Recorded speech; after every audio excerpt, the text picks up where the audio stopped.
Hi, this is Tracy H. Dean. I want to thank you for joining me today for the daily angelic message. And I already have a jumping card, so I'm going to take that card. Okay, that's what Spirit wants me to address here. Something needs to be spoken about.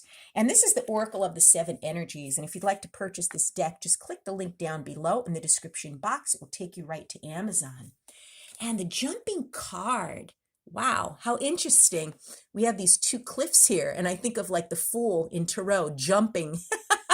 And this card happened to jump. And then look it up here. Oh my God, it has one of those wooden bridges that are suspended over water or over land, and they're kind of rickety when you walk across them. They get me really, really nervous.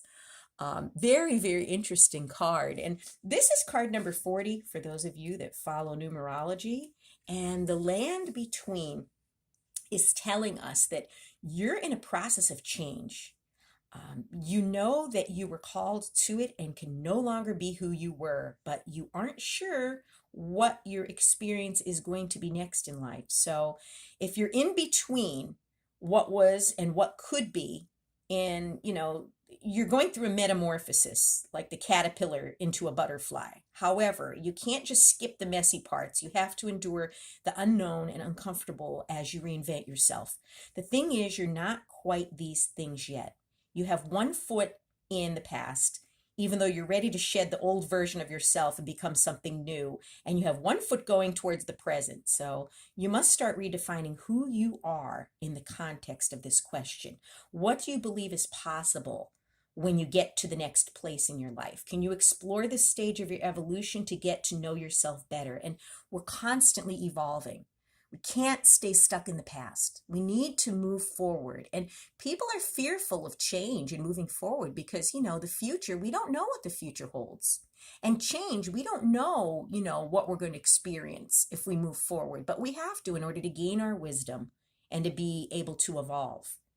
The process in between worlds is where things get really interesting. You learn to manage your fear, how to stay present in the now, and how to see in the dark. You absorb the lessons offered to you with grace because you can't go any faster. This is a real test of emotional fortitude, patience, trust, and humility. Once you've made this no man's land your home, it will be part of you.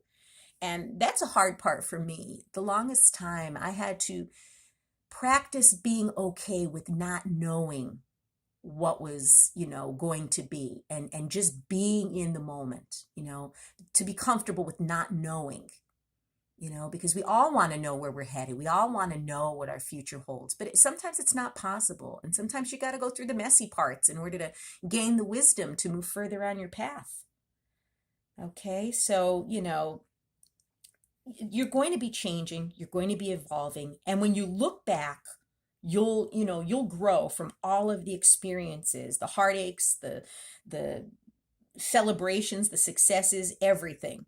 Okay, so maybe right now you don't know where you're heading. You're in the in-between. You're not in the past, you're moving into the future, but you just have to be comfortable with whatever is going on in your life right now, because it is something you need to go through in order to learn the lessons, to gain your strength, to move you along your spiritual path, and most of all, to help you evolve. So be thankful for the lessons, because someday you'll look back on them and you will be grateful that, some of the things we've gone through that we couldn't understand at the time we were going through them ended up being a blessing in disguise.